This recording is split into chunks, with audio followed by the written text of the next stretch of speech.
Chapter 24, Jaiden Kensington. The forest is covered in a light layer of snow. Missy follows me, but always at quite a distance, either ahead or behind, or to the side. I went off in a slightly different direction than the rest. Slowly we drifted apart, but anyone could trace my tracks if they wanted to. They could be following me to see where I'm going. Someone catches my eye coming towards me. I remember this. It's from a nightmare about a year ago. The man continues walking, spots me, and rushes towards me. I slip behind a tree. I don't hear any footsteps. Did he see me? Was I too late? I wait a couple of moments, then get up the courage to look around the tree. What do we do with her? I scream the moment I hear the booming male voice behind me, though there was something familiar with it. I recognize him when I turn around. John! John. He dated my sister. I met him this past summer. He lives in the area and there's something about him being family friends. I put my hand to my heart and glare at him. Now I know why Missy didn't think anything was wrong enough to rescue me. You gave me a heart attack. Once recognition hits him, he smirks a wicked smile. I can see he hasn't changed at all. His long, dirty blonde hair frames his face and rests on his shoulders. You can put the knife away, I know her. She's good, he says, looking behind me. I look behind me to see a male from the dream putting his knife down from where he would have cut my throat in another second. The hell are you doing here? The apocalypse plan. To Grandma's house we go. It was a joke at the time, but I figured that if I thought of it, that maybe others had too. John stiffens at my words. So you're with them? The other voice is dead straight about hiding his anger out in the open. Sort of, not really. I just got there a couple days ago. I try to explain to him. I don't know why he's so angry. You realize they killed your grandparents. They've killed some of our friends. You can't stay with them, he says. I didn't think I really had a choice. I was sure they'd kill me too if I tried to leave immediately. They took my car keys, and I mean, they've got those 2 people locked up. John cuts me off. Who? I don't know. I don't know their names. There was a girl and a guy. I stop when John pulls his phone out of his pocket. He searches a little bit before he puts the screen in front of my face. Those are them. And they're alive, he asks, hopeful. They were when I saw them 2 days ago, but I had to bandage up the girl because Paul had stabbed her to show me she was a werewolf, that they were both werewolves. We need to go now, the other guy urges John. He grabs my arm and yanks me hard in the direction I saw him coming from earlier. It hurts. John intercepts him and grabs the wrist attached to the hand holding my arm. Let her go. She stabbed them. I'm taking her to the pack. We'll get information out of her and we'll attack them today. He isn't budging. I didn't stab her when I arrived. Paul took me into a room with 2 prisoners, said they killed my grandparents and are werewolves, and then he stabbed her to show me. I defend myself. A growl escapes his throat. It's too real to be human. Is he a werewolf too? Are they both werewolves? Did the family know? Those people killed your grandparents, not our friends, John says. I figured, so I asked your friends as much, but the other guys had guns, so I wasn't going to argue with them to their faces. Now let my arm go, and I will help you break your friends out. He hesitates, but reluctantly lets my arm go. John, in turn, lets him go. Facing the house, they have them in the left bedroom. In the right bedroom, they have their lookout and a lot of guns. There are a few people out and about right now hunting and gathering. When I don't go back, they're going to be suspicious and could change up the routine. You're not going back there. The other one gets riled up again. No, let's go now. The 3 of us can storm the house, and while a bunch of people are shooting at us with 100 guns they have, I'm sure at least one of us will make it to the house before we're all dead. I hope the sarcasm helps him realize that it isn't going to work. We need more people, and you should attack at night. I'm not going to let you go back there. You'll warn them we're coming, and they'll be ready with their guns. His eyes rage. Then you should have let them know that you kidnapped me, or tell them you've killed me or something, because they'll get suspicious if I don't return, and will probably change their routines. Actually, they might just change it anyway, I try to reason. I don't know who I'd be safer with. The answer rings in my head. John, not this guy or the others. John finally chimes in. We'll take her to the pack. She can stay at the house while we go rescue. I can help, I interrupt him. No, you can't. If your sister finds out I put you in danger, she'll kill me. Fair enough. I don't think she would care that much about me, but I really don't want to get myself into an unnecessary fight. I guess we go to your house? Yep, come on, it's this way, John says. He waits for me to follow, and I make sure Missy follows me. We don't go all that far, considering that this is considered farm country. The walk is quiet, but edgy. I can feel the other guy's eyes burning the back of my head with his hatred and distrust. As opposed to my grandparents' house, this house is bustling with people everywhere. I get looks and stares from everyone we pass in mild interest. We go inside the house and find a very warm living room. John takes me to the oldest man in the room. John bows slightly, more of just like a deep nod of his head in respect. Jaiden, I would like to introduce you to Ken. He is the alpha of this pack. Grandpa, I would like to introduce you to Jaiden. She is the grandchild of the Boykos. She says she will tell us information to help get revenge on the people who killed her grandparents. She saw Kayla and Tommy alive. Ken looks through me. I smile bigger and make sure my voice has just a little bit higher tone than normal.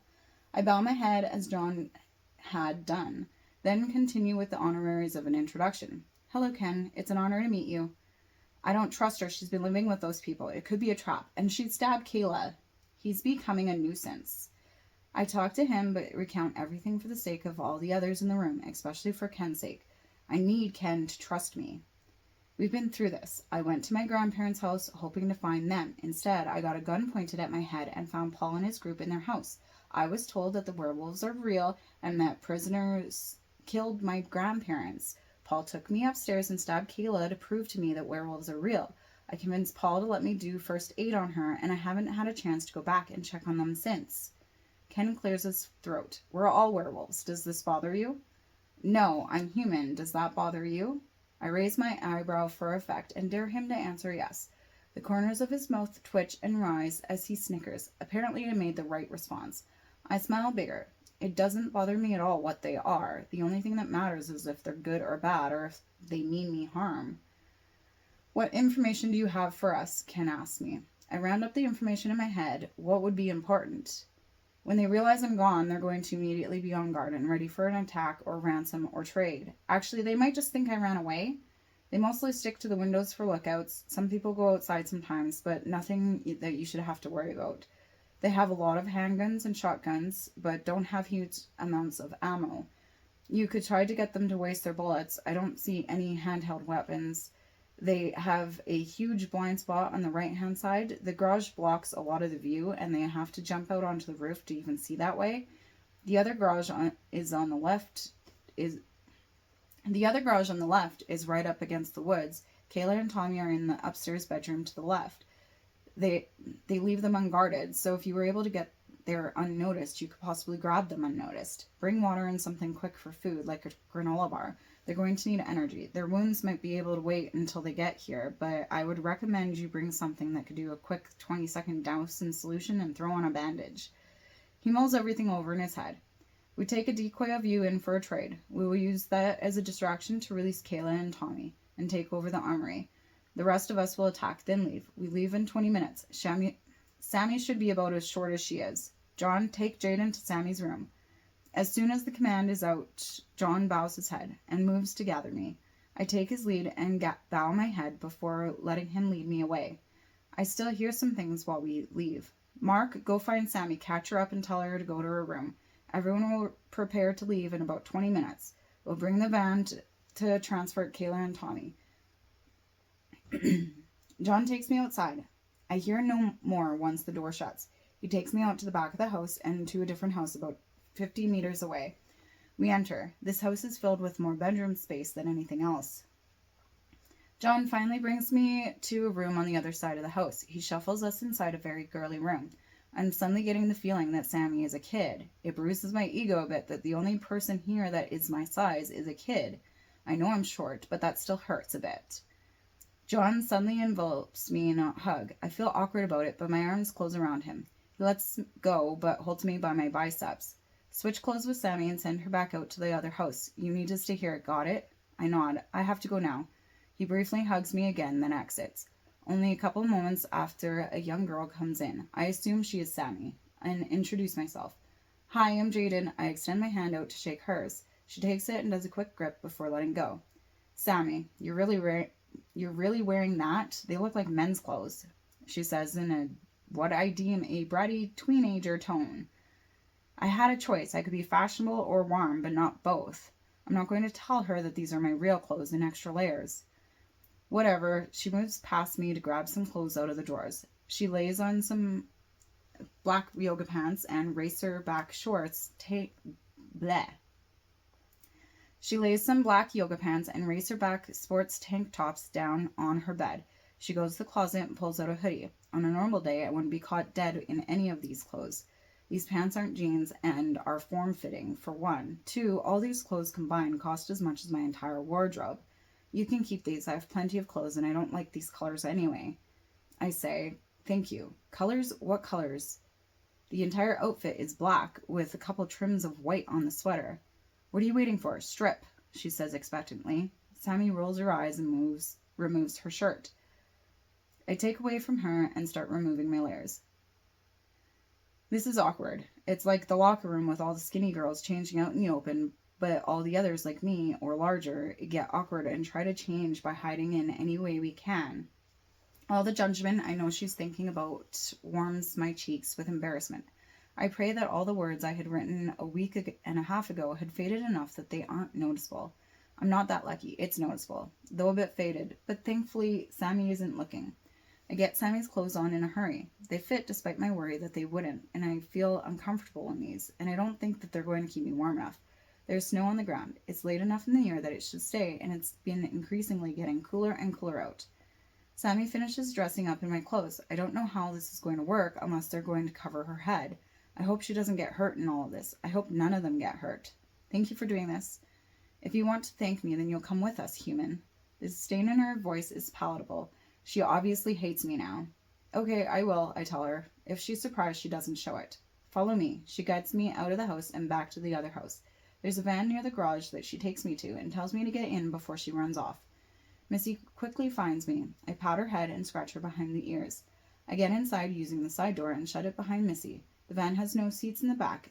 I would describe it as a white creeper van with the windows painted over if it wasn't for the company logo on the back doors.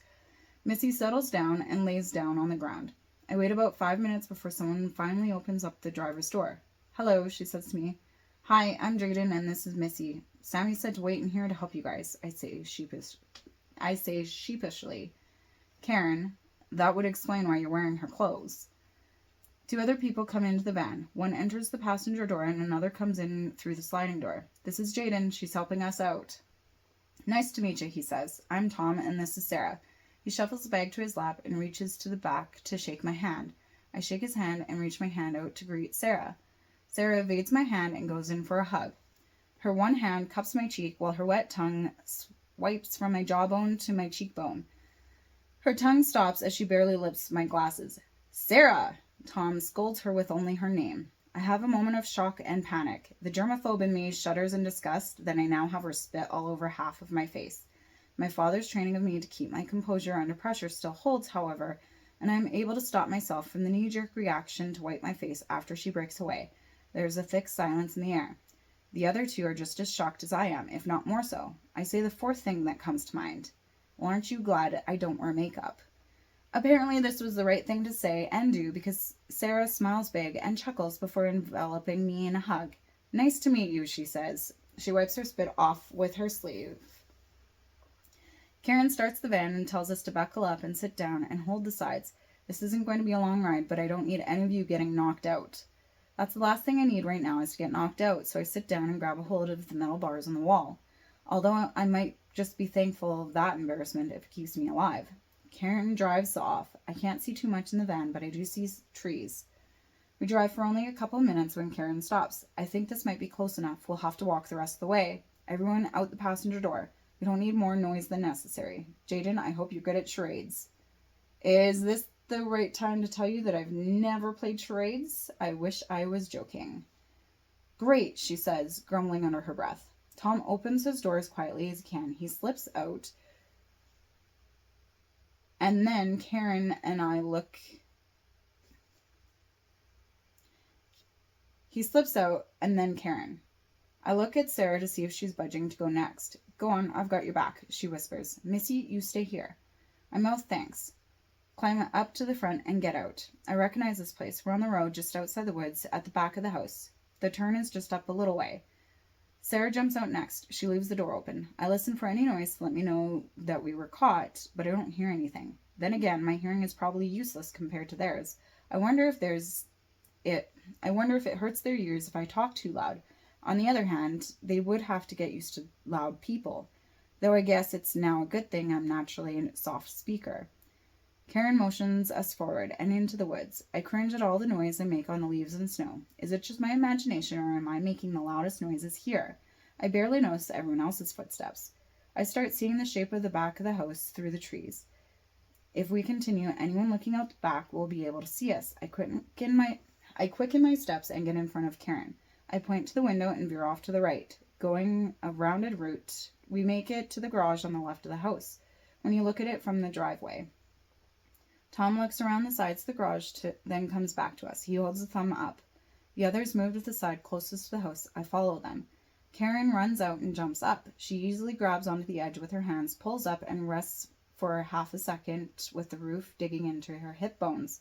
She pulls her legs up and flawlessly goes onto the something 12-foot roof. She crouches down. I can't do that. Tom goes next. He checks to make sure the way is clear before he jumps smoothly, hoisting up onto the roof. He hands Karen his bag, turns around, and lies down. He dangles an arm down. I assume for me to grab. There's no way I can reach that, even with jumping as high as I can. The tips of my fingers don't even come close to hitting his hand. I turn to Sarah and point at her, then me, then intertwine my fingers to show her a boosting motion with my hands. She scrunches her eyebrows at me. I jump in spot to show her that I can't jump high at all. I know she gets it when she smiles like an idiot and tries to contain it. She walks over to the house and gets ready to boost me up. I follow and put my foot in her hand. Very wobbly, we manage to get me up into the air. I still need to go higher, so I brace my hands against the wall. She lifts me higher. I finally grasp Tom's hand, and he pulls me up with no problem at all. I crouch down near Karen. Sarah jumps up as easily as Karen had. I wonder briefly where everyone else is. Are we to stay here, ready in place for their distraction? Tom moves to the window and answers my question. Apparently we won't be waiting. Karen growls. Tom looks at her and glares before he goes back to what he's doing. I guess there was a different plan in place. Tom tries to figure out the window. I know it's a sliding window with a simple lock system. One of those metal notch latches. It should come free easily with a little rocking. I crawl up to the window and rock it back and forth. It makes a bit of noise, but opens on the third rock. I open it fully. There's a slight hole in the screen that I make bigger with my finger. I hook the finger in and push the screen with my other hand. It pops free. I grab the screen and pull my finger out. I put the screen to the side and go in through the open window. Kayla stares at me as I come closer. I look her and Tommy over. They look horrible. I grab at Kayla's bound wrists and work them loose. Tom attends to Tommy. Kayla's wrists are raw and have dried blood all over them. When I lodge the rope free, her wounds bleed.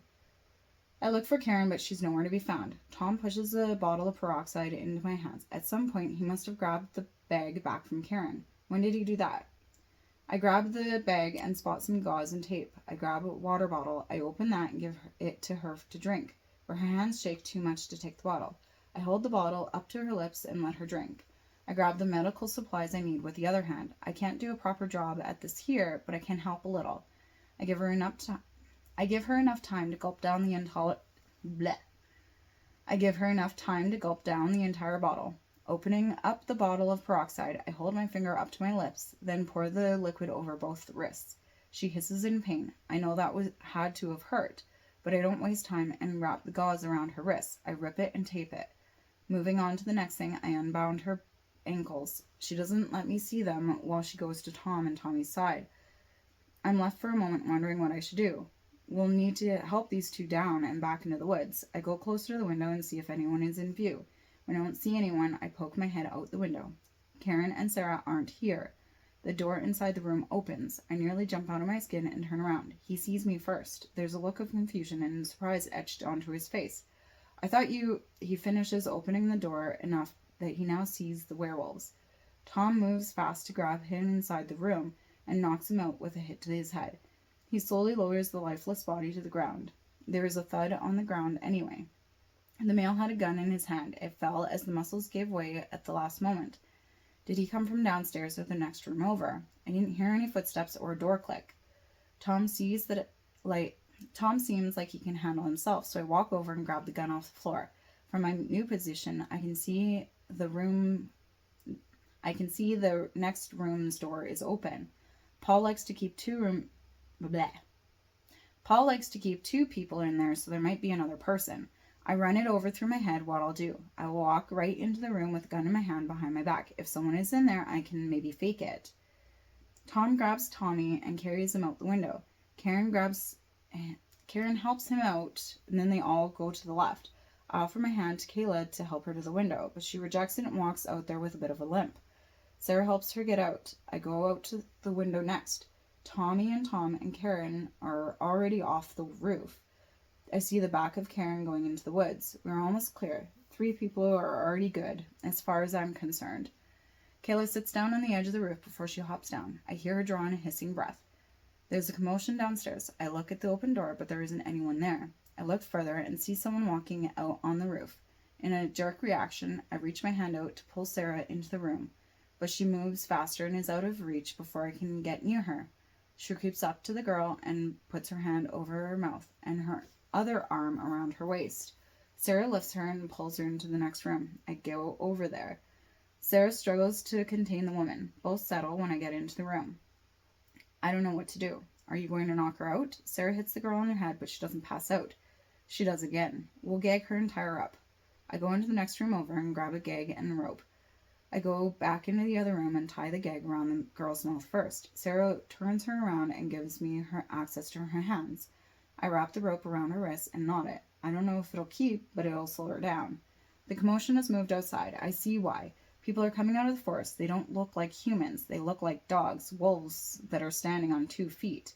They transition to 4 legs. We need to warn them to go back into the forest. I jump out through the window and onto the roof. I go forward enough that they have no choice but to see me. I wave my arms to catch their attention and wave them to go back into the forest. A shot bangs out. I don't know where from, but I fall flat onto my stomach. Nothing hurts, so I don't think I was shot. People rush out of the house. Shots keep firing. The werewolves half scatter into the shelter of the trees and half charge the people with guns. They're going to get shot. I get on my knees and crawl closer to the front edge. I still have enough space for a bit of a shield. I aim with the gun. I don't want to kill the person, just maim them. I aim the guide at the person's leg and push the safety and pull the trigger. The gun kicks up my arms up. The gun and both my hands punch my forehead. Ah, the pain! I think I broke my head. I let go of the gun with one hand to lightly press the spot I hit. I don't feel a huge indent. I think I might be okay. I'm really happy I didn't hit my glasses. I don't even think I hurt anyone. Nothing else seemed to change. The werewolves are racing to the house. Rather than picking off the shooters, I don't think they're trying to kill them. I get into a kneeling position and decide to shoot the gun again. Cover them, so to speak. I aim at the ground near one of them this time. I shoot, ready for the kickback this time. The kickback just jars my hand and shoulders this time. That's better. A werewolf jumps beside me. He's wearing John's clothes, so I assume it's him. I smile sweetly and say hi. He growls at me back. A shot through the roof beside me disrupts our conversation. I let out a little scream. It's not safe here. I get up and run back through the window. A werewolf has replaced Sarah. She growls at John, and he back at her. John goes to the door and looks behind him at me. I look at Sarah, and she just cocks her head at me. I assume that they want me to follow after John. I do so, and Sarah follows after me. John leads us downstairs. There's a commotion down here full of growls and howls. I nearly drop to my knees when I hear a gunshot. I try stopping, but get an edge from behind. Sarah makes me continue. John leads us to the left and right out the back door. We nearly get off the deck when I hear another gunshot. This one is close. John jumps back, lunging in my direction. I feel a pull from behind as a human hand grabs my shoulder. Sarah, now back in human form, tells me, back in the house. I run back inside, this time following Sarah as she takes us first in the kitchen, then doubling back into a hallway to the other doors. Shit, they're everywhere, she says as she looks out the window in the door. Upstairs, I say. I don't have much of a plan, but it's better than staying down here. I turn around and pass by John. Making my way upstairs, I go to the right into the gun room. I grab a couple of bullets. I know this. I pop the bullet chamber open, put bullets into the empty slots. Closing it, I put that gun down. I grab another gun and make sure that there are bullets in there.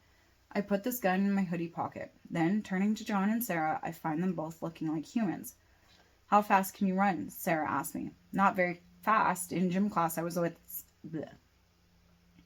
Not very fast. In gym class, I was always at the back half of the class, I admit. I'm not great in required athletic situations. I don't suppose you could jump right off the roof either, she says. I don't know whether she's actually asking me the question or if she's being rhetorical. Not without breaking bones. I might be able to hang down by my arms first. I might be fine jumping from that height. People do it all the time. Then again, those people practice doing that sort of thing. Right, you'll probably be shot first, she says.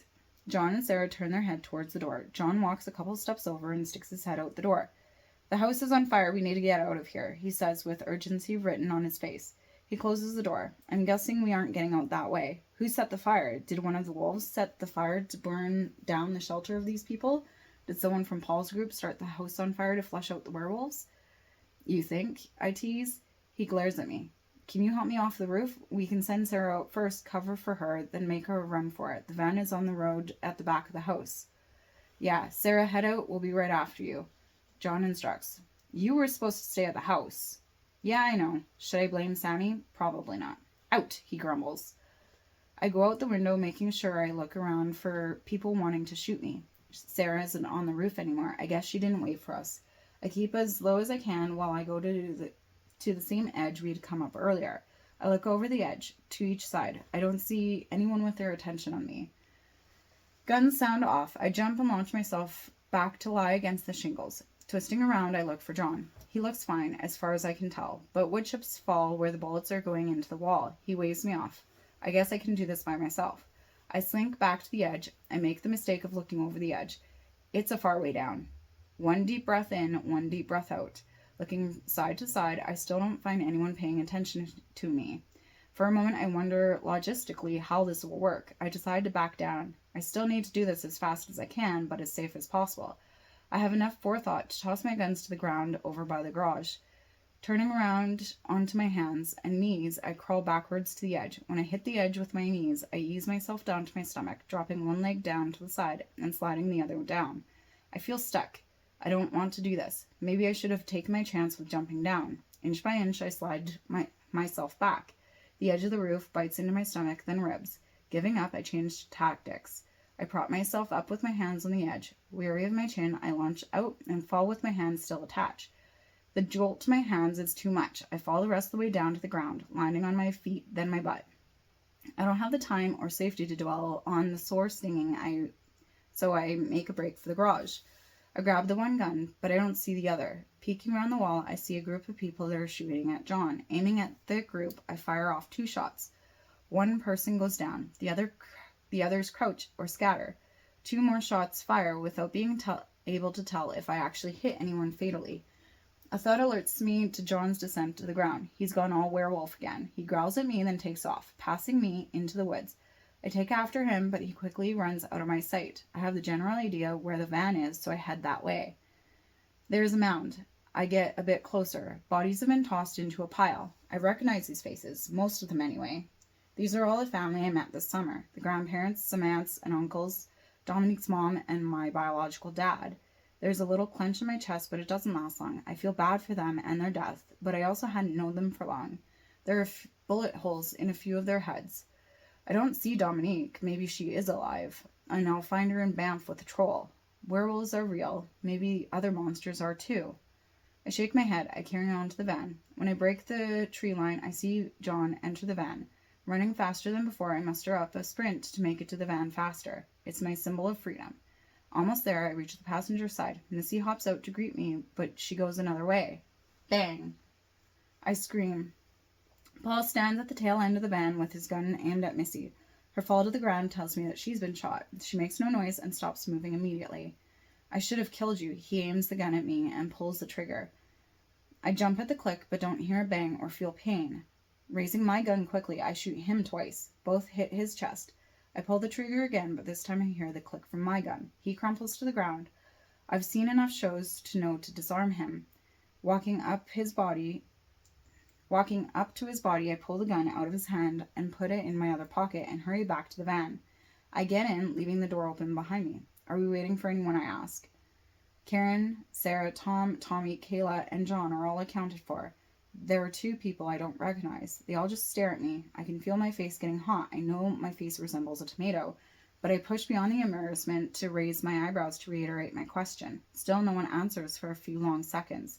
John finally speaks up in an order. Shut the door. Anyone not here already has probably found their way back. Let's get back. The statuesque people jump to action, close the sliding door, sit in the vehicle, put on seatbelt. Blah. The statuesque people jump into action, close the sliding doors, sit in the vehicle, put on seatbelts, and get settled. I find my own spot on the floor against the wall. It's an awkward, quiet ride back to the werewolf's den. There is too much staring in my direction for my comfort. We arrive back at Ken's house. Karen stops the van, and we usher out. I'm the first one out the back. Ken would like to speak with us. Kayla and Tommy, go get yourselves fixed up. I think the first direction applies to me too, so I follow after John to the first house. No one says a word, and the rest of the van, except for Kayla and Tommy, follow John too. We arrive in a bustling living room. I recognize a few from earlier and a couple from the raid. I take cues from others in our group and bow my head to Ken when we approach. The rest start for the outskirts of the inner circle, and I move to follow them, but I'm stopped. Jaiden. Ken calls my name. I bow my head again, then look at him. Why did you help us with rescuing Kayla and Tommy? John told you to stay here. Because Sammy told me to and made it seem like you would all hate me if I didn't. Somehow that doesn't seem like the response I should give. It's the most honest answer that I could give, but who cares about 100% honesty? I settle on saying, the needs of the many outweigh the needs of few. I was of use to the group and could help, so I did. Even though it put you in danger, you would have been okay with sacrificing your own life to save one of our own. Yes. You saved many in my pack, thank you. You're welcome to stay. He bows his head to me. Getting up, he motions for me to come closer. I do. He raises a necklace over his head and places it around my own. The necklace drops to hang around my neck, with a hard pendant bouncing slightly off my chest. I bow my head to him again and say thank you. Could someone take Jaiden and show her the showers? Ken asks. He looks towards the group I came with for volunteers. It figures he would assume that I'd be most comfortable with one of them. Sarah steps forward. I'll take her.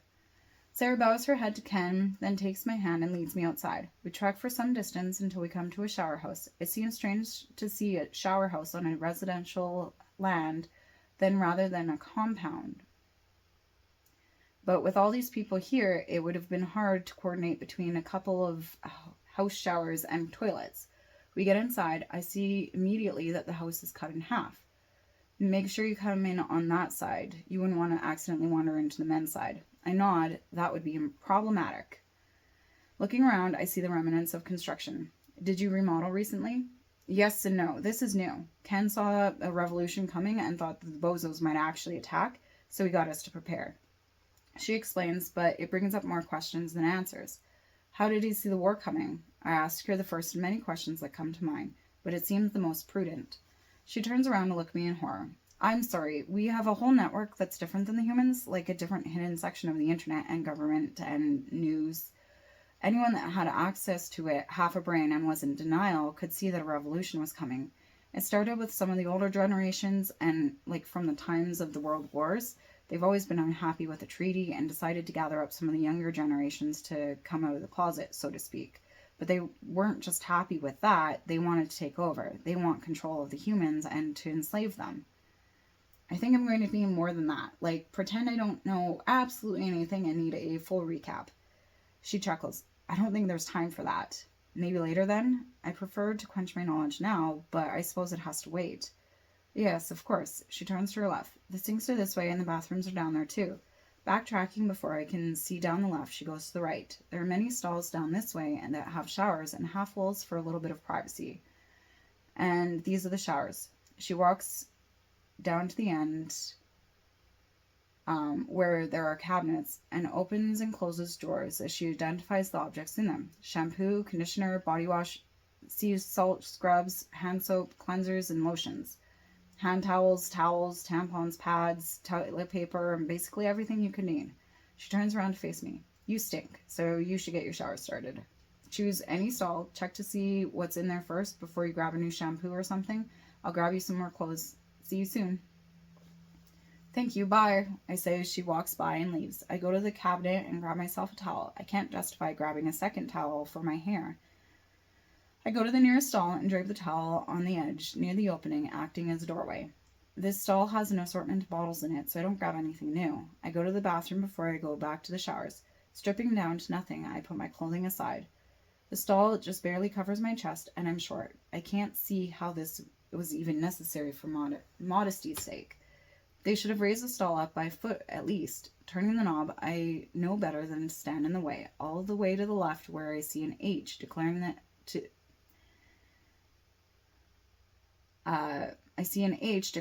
that to be the hot side, expecting the water to come, but I didn't expect it to start getting warm in a matter of only a couple seconds. I adjust the temperature so it's warm and step under the steam.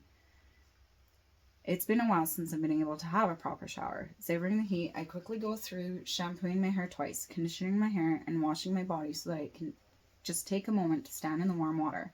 I didn't realize how chilled to the bone I had been.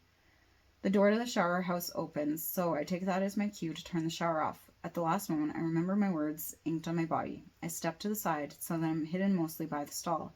In hindsight, perhaps I should have spent more time scrubbing the most visible of my words. Sarah comes closer. I have your change of clothes. You still stink. Wash up again. She cuts me off and puts clothing down on the countertop. One round isn't good enough to get the smell of blood and sweat off you. You need to be a little more thorough when you're around any supernatural beings that have an increased sense of smell. She busies herself removing her clothes. I avert my eyes. I turn the shower back on. I guess I'm not clean enough. I won't argue about having to spend more time in the shower, but I could say something about Sarah's approach. Well, maybe. I'd rather her be blunt and honest about these things so I can correct it than to have blah blah. I'd rather her be blunt and honest about these things so I can correct them rather than have myself in the center of a faux pas. Sarah picks the stall next to me and have her own shower. I make sure to scrub every square inch of my body. Other women trickle into the showers. I don't pay them any mind, but they seem curious about me. I try to face the shower as much as possible. I finish up soon enough, but I hesitate to get out. Sarah isn't done yet, and I don't know where I should go after this. While trying not to draw attention to my markings, I look down for the status of those markings. They are more faded than earlier, but some are noticeable, especially if these people have any sort of increased vision. However, no one has mentioned anything. I count my blessings and get out of the shower. Quickly, I wrap the towel around me, get out, and grab the clothes Sarah brought me. I place them against my chest, hightailing it out of here and to a bathroom stall. I let out a sigh. I look at the clothes Sarah brought me. She brought me matching pink underwear and bra, jeans, and a brightly patterned spaghetti strap top, and a baby blue sweater. These have to be the brightest clothes I've worn in a while. I throw out my no patterns rule and put on the clothes. I wrap my hair in the towel before exiting to the sinks and mirrors. This has got to be the girliest I've seen myself in a long time. I can't say I look awful with all that weight gone. I look good in the girls' clothes, and they actually aren't that uncomfortable. Maybe when everything normalizes, I'll start to buy girl clothes again. Thinking back, I started wearing boys' clothes back in 6th grade. It was the outlier cool thing to do, to be a tomboy. So I stopped wearing girls' clothes because it was cool and a bit rebellious. That, and it didn't help that because of my size and strength, people said that I was more like a guy. It had become part of my identity. We mustn't upset people in their views of us. I don't see any hairbrushes here, and I don't want to go back through the shower room to ask Sarah or check the cabinets. I settle for running my fingers through my hair. There are so many tangles and knots in my hair. My hair normally gets tangled so fast, I don't know why I was expecting anything different after today's events. Oh, here, let me help you. I can see the rat's nest from here. She comes out the showers wrapped in a towel. If I had to guess, I would say she's maybe 30. She doesn't give me a chance to object. Her one hand is in my hair, collecting and moving while she brushes out the knots with the hairbrush. It's been forever since someone's brushed my hair. Your name was Jade, right? I'm Tammy, she asks. Jaiden, but some people call me Jade. It's been a while since people have called me Jade. My mom used to call me Jade. Jacob always said that people should call me by Jaiden because it's an adult name, but he's not around, so he won't find out. Your hair is beautiful, so golden and so soft. She fawns over my hair. It's my best feature, the feature people compliment me on the most. Thank you. It's natural, never been dyed. I tried not to sound bitter with the last part. It's not my choice that my hair has never been dyed. It's never been a choice of mine to do what I want with my hair. At fleeting times, I've wanted to dye my hair. I have envied a classmate of mine that had a new hair color every month. Jacob carted me to every hair salon in town and told them that I was never allowed to have my hair dyed or cut short. Do you mind if I braid your hair? Tammy asks. She pulls off a few ponytails off the brush handle. Sure, go ahead. Tammy dives right into parting my hair in half down the middle. She French braids each side. I almost move when she finishes wrapping the last braid up, but she isn't finished. She takes both ponytails and ties them together loosely twice. She messes around a bit, then ties a ponytail around it to make a bun. That looks great, she says. Thank you, I love it. The style looks sophisticated, though it's simple on concept. The style seems like it will last a while as is, then pull out to a lovely wavy look. She excuses herself right before a cascade of women go in and out of the shower house. Sarah grabs me in the fuss and pulls me outside. She takes us out to the treated area I haven't been to before. I can see the fire highlights before we get into a circular area with a large bonfire. Most of the inhabitants here are male. I would guess that's because the women are all probably in the women's bathroom. Sarah walks over to a sitting area full of camping chairs. I smell food, but I don't see anything. I'm so hungry. A tiny human girl comes in like Grandma. I was scared for my life until John says she's with us, and then I was terrified. She saved your ass, and you know it, John says. And you told her to stay home. I can't help but smile at the conversation. I'm flattered, though I don't get the reference. We interrupt the conversation when they notice us arrive and sit down in a couple of empty chairs. There you are. You ladies clean up nicely. Sarah gives him the finger. I opt for ignoring him. Either way, he acts offended at our reactions. Here, have one. John holds a beer out for me. I hadn't noticed him get up. Thank you, but I'm only 15. I decline his offer. I'm too young to drink beer. I've been allowed a glass of wine or champagne at special occasions since I turned 13, but beer is different. No, you aren't, Sarah says. Seriously, I just turned 15 on October 31st. I wish I had the documentation with my birth date on it. I would pull it out to show them that I'm not lying. Why are people always so surprised? You're the oldest 15-year-old I've ever met. I started drinking when I was 14. Besides, it's only one beer. It might just get you a little tipsy if it does anything at all, John says. I reach my hand out and take the offered beer. Thank you. I look to Sarah. So how old did you think I was? 25, Sarah comments. I crack the top of the beer. The noise is satisfying to me. I don't hesitate to take a drink, but the bitter, earthy taste is a surprise. I don't know how to feel about the taste. It's unlike anything else I've ever had before, but when I take a second swig, I decide that it's not horrible, but not good either. When's food done? I'm starving. Why don't you go check on it? Maybe I will. A man gets up and goes to the fire. I watch as he pulls down a door on the bonfire pit. He pulls food out and closes up the door again. That's neat. They built an oven into the bonfire pit. I look back to the group. Not interested in their conversations, I register their conversation while sipping on the beer, but I pay no mind to the people speaking it.